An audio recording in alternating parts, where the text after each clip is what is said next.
Di Mesir ada budaya menghanyutkan anak gadis ke Sungai Nil.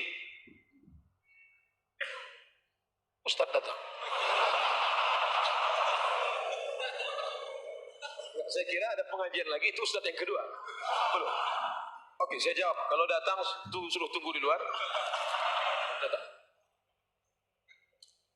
Cipta, karya, karsa, itu disebut dengan budaya. Bukan wahyu dari Allah. Maka agama tidak bisa dimasukkan dalam kajian budaya. Karena wahyu Islam adalah dari Jibril, dibawa dari Allah, dibawa kepada Muhammad sallallahu alaihi wasallam. Jadi jangan nanti dicampur adukkan antara agama dan budaya. Ada budaya di Mesir, dibuat rakit yang indah dengan hiasan, dihanyutkan anak gadis yang paling cantik ke Sungai Nil. Kisah ini bisa di dalam buku, judulnya Al-Bidayah wan Nihayah. Al-Bidayah wan Nihayah.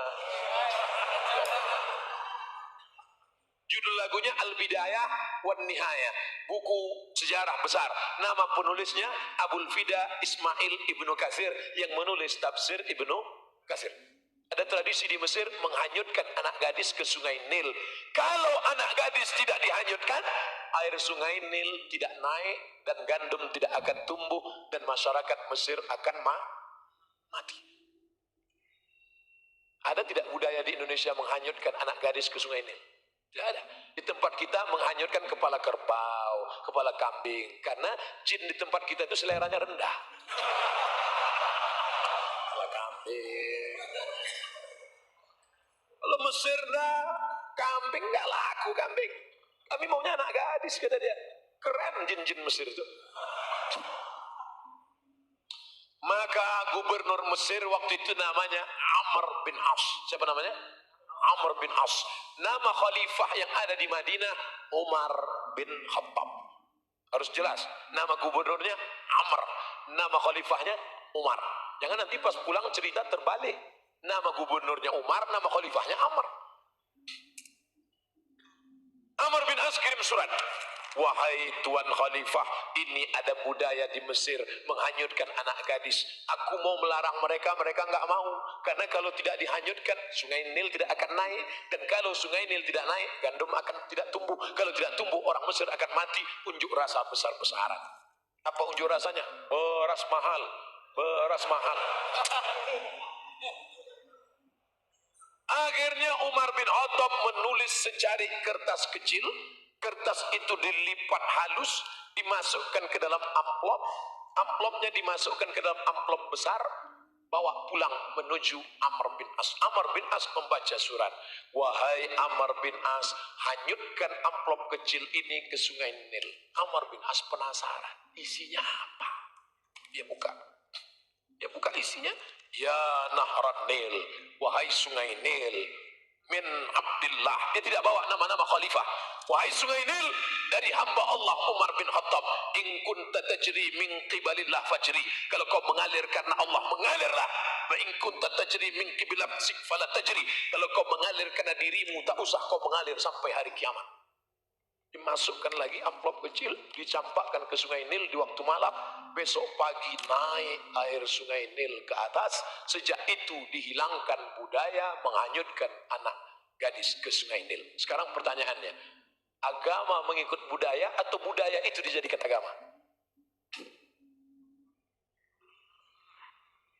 Agama Islam menghapuskan budaya yang bertentangan dengan syariat Islam.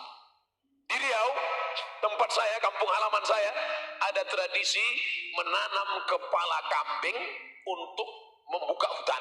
Hai segala hantu setan penjaga hutan, ini kepala kambing, makan. Datang mufti kerajaan Siak Sri Indrapura, kerajaan Melayu Islam, tahun 1723. Sultan terakhirnya Sultan Syarif Qasim menyerahkan kedaulatan kepada Presiden Soekarno 1946 di Yogyakarta. Kami mengikut Indonesia 1946. Kami paling cinta NKRI.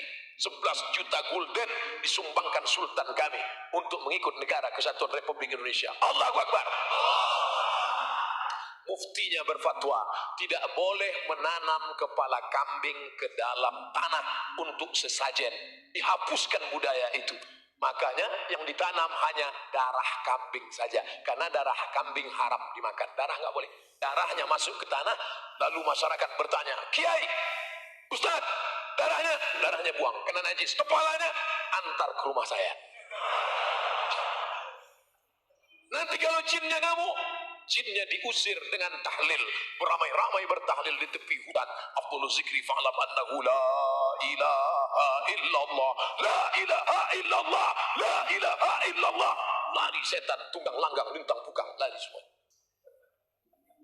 Makanya setiap ada pengajian, saya kalau pengajian di kampung, ada acara akikah, walimah, pasti dikasih kepala kambing. Kenapa? Karena tradisi dari dulu, kepala kambing yang ditanam di dalam tanah, dinaikkan, diletakkan di dalam ustadz. Ustadz makan otaknya dengan lidahnya. Sekarang ustadz banyak yang setelah makan itu berkunang-kunang. Ketika ditanya, kenapa ustadz? Jinnya ganggu, bukan darah tinggi kuman. Dari kisah yang terjadi tentang budaya di Mesir dengan yang terjadi di kampung halaman saya tentang menanam kepala kambing, bisa difahami tentang jawaban ini? Itu enaknya ceramah di komunitas Civitas Akademika, mahasiswa-mahasiswi cerdas-cerdas mereka. Yang nggak paham pun ganggu. Ustadz, berapa kami boleh melamar dan menghitbah akhwat? Haruskah kami bergelimang harta dulu baru bisa membahagiakan si dia? Guru mengaji saya, true story, kisah nyata, orangnya masih hidup, juara musabaqah tilawatil Quran hafiz. Dia pinang ibu nyai itu dengan mahar mengajarkan Al-Quran. Itu yang paling indah. Aku nikahkan engkau dengan anakku dengan mahar mengajarkan surat Ar-Rahman tunai. Tak ada pernikahan yang indah. Kalau kau nikah dengan emas, emas akan terjual. Kau nikah dengan seperangkat alat sholat, maka seperangkat alat sholat 2 tahun lapuk.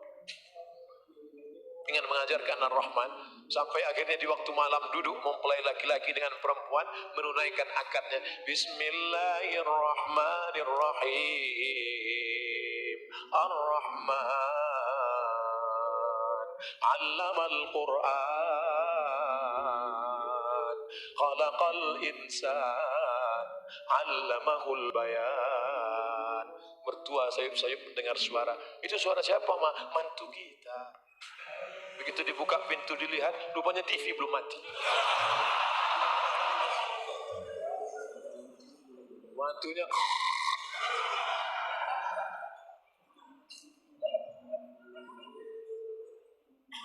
kalau calon mertuanya ngaji, calon mantunya ngaji, connect.